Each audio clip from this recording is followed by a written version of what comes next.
Hello friends, welcome to my YouTube channel pioneer nursing channel, जिसका motto है nursing education और recruitment से related information share करना। Friends, हमेशा की तरह आज भी एक recruitment cum admission related information मैं आपके साथ में शेयर करने जा रहा हूँ। एंड इसके अलावा अभी तक जितने भी आप लोगों के रेस्पॉन्सेज मिलते हैं, लाइक्स मिलते हैं, जितने भी मिलते हैं, वो मेरे लिए एक मोटिवेशन, एक बूस्टर की तरह है। देखिए, कोई भी चीज़ किसी भी पर्पज़ से शुरू की जाती है तो फर्स्ट ऑफ ऑल अगर टाइम लगता है तो इट मीन्स कि आप टाइम ले रहे हो, बट आप एक प्रॉपर डायरेक्शन के अंदर जा रहे हो। मैं कहना ये चाह रहा हूँ कि आप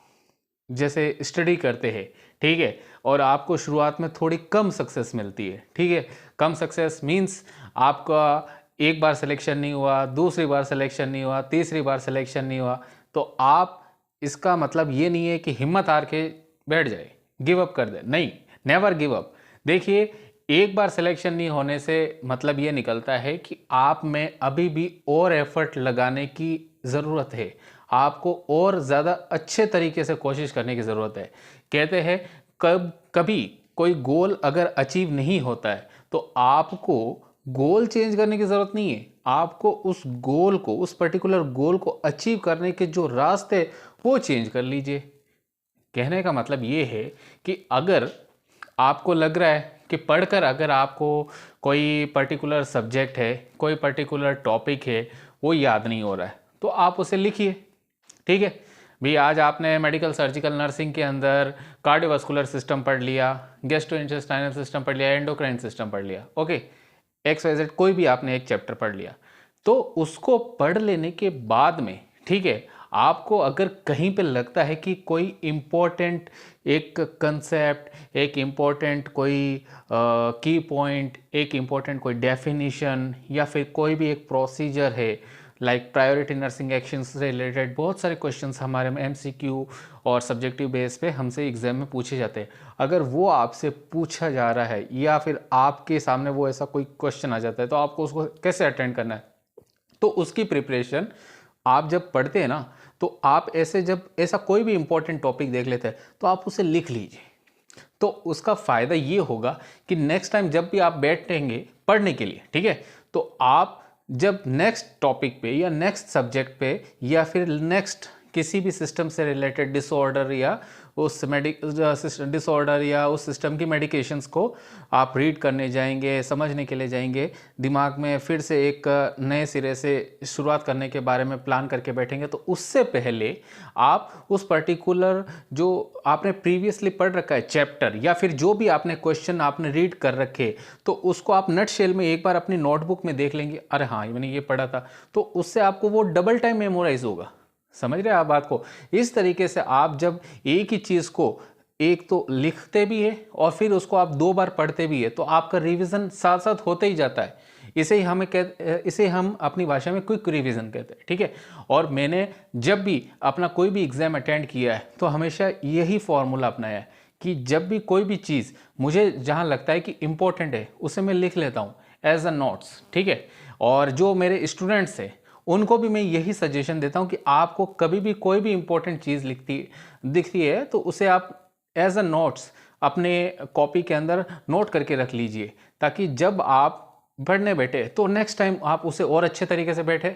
समझ सके। एंड इसके अलावा इससे आपके कंसेप्ट क्लियर होते हैं, ठीक है। इससे आपकी जो नर्सिंग की फाउंडेशन है, आपका जो बेसिक जिसे कहते हैं, अक्सर हम बोलते हैं हमारा बेसिक क्लियर होना चाहिए, हमारे बेसिक कंसेप्ट क्लियर होने चाहिए, तो ये बेसिक कंसेप्ट वही चीज़ है। सो आई होप आपको मेरा ये सजेशन, आपको ये मेरा brief lecture on the topic of how to attend and what is the importance of slow but consistent study and slow and consistent efforts, ठीक है। धीमे मगर निरंतर कार्य, धीमे परंतु निरंतर प्रयास, ठीक है। आपको हर वो चीज़ करनी है जो आपको सिलेक्शन दिलाने के लिए काफ़ी हो, ठीक है। लेकिन इसका मतलब ये नहीं है कि आपको बस बैठ जाना है कि हाँ भाई हमने तो ये कर लिया है, हमारा सिलेक्शन हो जाएगा। नहीं, आपको एफर्ट लगाने के बाद उसके जो आउटकम है उसको भी इवेल्युएट करना है। उसके इवेल्युएशन के बाद में आप पता लगा पाएंगे कि आपके जो एफर्ट्स है वो प्रॉपर है या नहीं है, प्रॉपर स्ट्रेंथ के साथ में आप ट्राई कर रहे हो या नहीं कर रहे हो, अपना फिजिकल एंड मेंटल जो एफर्ट है एक ही जगह पे फोकस्ड होकर एक ही पर्टिकुलर गोल, एक ही पर्टिकुलर एग्जाम को लेकर लगा रहे हो या नहीं लगा रहे हो। ठीक है, तो स्टार्ट करते हैं आज की एक एडमिशन के रिलेटेड इंफॉर्मेशन की खबर आपके साथ में। ठीक है, सो आप देख सकते हैं Rajkumari Amrit Kaur college of nursing New Delhi के अंदर, ठीक है, एमएससी नर्सिंग सेशन 2023-25 2023-25 के सेशन के लिए एडमिशन के लिए एप्लीकेशंस मांगे गए हैं कैंडिडेट से। तो ऑफिशियल वेबसाइट जो है कॉलेज की www.rakcon.com है। ठीक है, एंड जो एप्लीकेशन के फॉर्म है विद प्रोस्पेक्टस भी, आपको सेंटर्स की रिलेटेड जानकारी हो, कोर्स से रिलेटेड जानकारी हो और फीस से रिलेटेड जानकारी हो, कैटेगरी, सिलेबस एट्सेट्रा एट्सेट्रा, जितनी भी आपकी क्वेरीज होती है, मतलब वो एक प्रोस्पेक्टस के अंदर रहती है एंड प्रस्तावना कहते हैं। उस प्रोस्पेक्टस को आप ऑफिशियल वेबसाइट से भी डाउनलोड कर सकते और डाउनलोड कर लेने के अलावा आपको जो एप्लीकेशन फॉर्म है वो भी आपको ऑफिशियल वेबसाइट पे अवेलेबल होगा। Till making of this video अभी तक मैंने देखा है ऑफिशियल वेबसाइट पर अपलोड नहीं हुआ है या फिर जनरेट नहीं हुआ है लिंक। तो जैसे ही हो जाएगा आजकल परसों के अंदर, तो होते ही आप वहाँ से जो प्रोस्पेक्टस है एंड एप्लीकेशन फॉर्म है डाउनलोड करके उसको प्रॉपर वे के अंदर फिल करके बाई हैंड और बाई पोस्ट दोनों ही तरीके, या तो आप अगर खुद दिल्ली में रहते हैं या दिल्ली के आसपास कहीं पे रहते हैं तो आप आकर खुद भी दे सकते हैं, या फिर जैसे सभी के लिए हो, ऑल इंडिया से कोई भी कैंडिडेट अप्लाई करना चाहता हो, नॉर्थ से, साउथ से, ईस्ट से, वेस्ट से, सेंट्रल इंडिया से, कहीं से भी अप्लाई करना चाहता हो तो वो बाय पोस्ट जो कॉलेज की वेबसाइट, कॉलेज का जो एड्रेस है वहाँ पे भेज सकता है। इस एडमिशन से रिलेटेड जो एडमिशन का जो एडवर्टाइजमेंट पेपर है उसका एक पिक है हमारे ही चैनल पायनियर नर्सिंग चैनल के कम्युनिटी पेज पर भी अवेलेबल रहेगा, तो आप वहाँ जाकर भी देख सकते हैं कॉलेज का एड्रेस और वहाँ पे भेज सकते हैं। हाँ, तो आगे इसके अंदर एक चीज़ जो ध्यान रखने वाली है वो 15 फरवरी 2023 से 17 मार्च 2023 तक शाम को 5 बजे, ठीक है, ये फॉर्म्स अवेलेबल होंगे। Okay, number 1। नंबर 2, 750 रुपये की डीडी बनानी है, ठीक है, demand draft in favour of, किसके नाम से बनानी है, ठीक है, principal Rajkumari Amrit Kaur college of nursing payable at New Delhi, इस नाम से आपको डीडी बनानी है, डिमांड ड्राफ्ट, और 750 रुपये की बनानी है ये डीडी। और जब आप एप्लीकेशन फॉर्म फिल करके बाय पोस्ट या बाय हैंड भेजे तो उसके साथ में ये डीडी भी लगानी होगी आपको, ठीक है। और जो ऑफिस टाइमिंग्स है, ठीक है, अगर आप बाय हैंड भी देने जाते और किसी को मतलब फालतू में अपना टाइम और अपने एफर्ट को वेस्ट नहीं जाने देना है, तो आपको ऑफिस टाइमिंग, ठीक है, गजेटेड हॉलीडेज, गवर्नमेंट के हॉलीडेज हो गए या संडे को छोड़ के, ठीक है, जितने भी वर्किंग डेज होते हैं उन वर्किंग डेज में 10 AM to 5 PM के बीच में आप जाकर कॉलेज के अंदर अपना जो एप्लीकेशन फॉर्म है वो सबमिट कर सकते हैं, बाय हैंड अगर देने जा रहे हैं तो, ठीक है। यहाँ पे बाय पोस्ट के लिए मैं ये नहीं समझा रहा हूँ, ये बाय हैंड के लिए, ठीक है, ऑफिस टाइमिंग्स की इंपॉर्टेंस। हाँ, नेक्स्ट, अब educational qualification. So as usual हमें पता है, मतलब पता तो है ही हम सभी को कि एमएससी नर्सिंग करनी है तो एटलीस्ट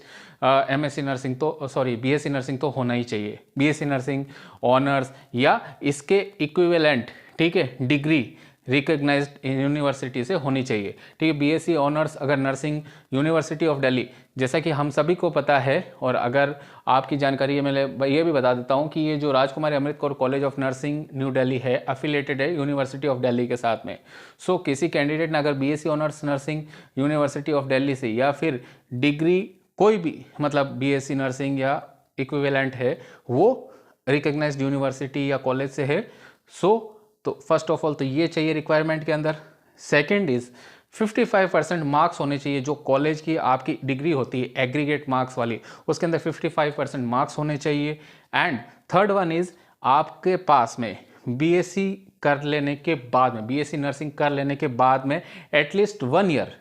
1 साल का एजुकेशनल या तो एजुकेशनल एक्सपीरियंस होना चाहिए आपको कहीं किसी इंस्टीट्यूट में पढ़ाने का, ठीक है, और या फिर आपको क्लिनिकल, ठीक है, किसी भी multi speciality public agency, public health sector से, गवर्नमेंट से,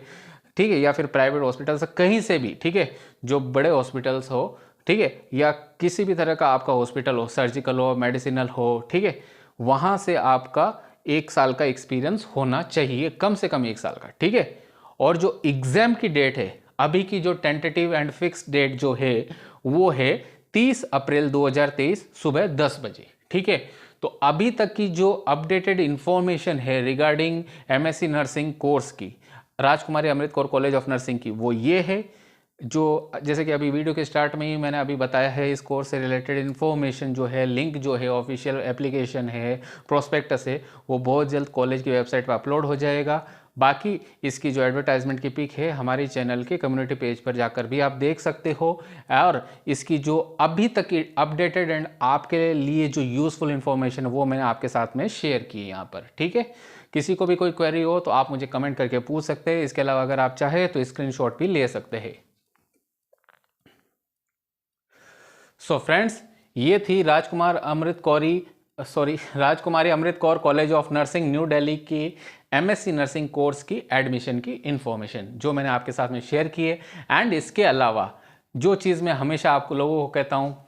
लाइक करें, शेयर करें, सब्सक्राइब करें, एंड इसके अलावा अपने फ्रेंड्स को, अपने वो जो साथी कलीग्स हैं उनको कहिए कि ऐसे जो वीडियोस है, ऐसी जो इन्फॉर्मेशन है, उन स्टूडेंट्स, उन एग्जामिनीज के साथ में ज़्यादा से ज़्यादा शेयर करें जिन्होंने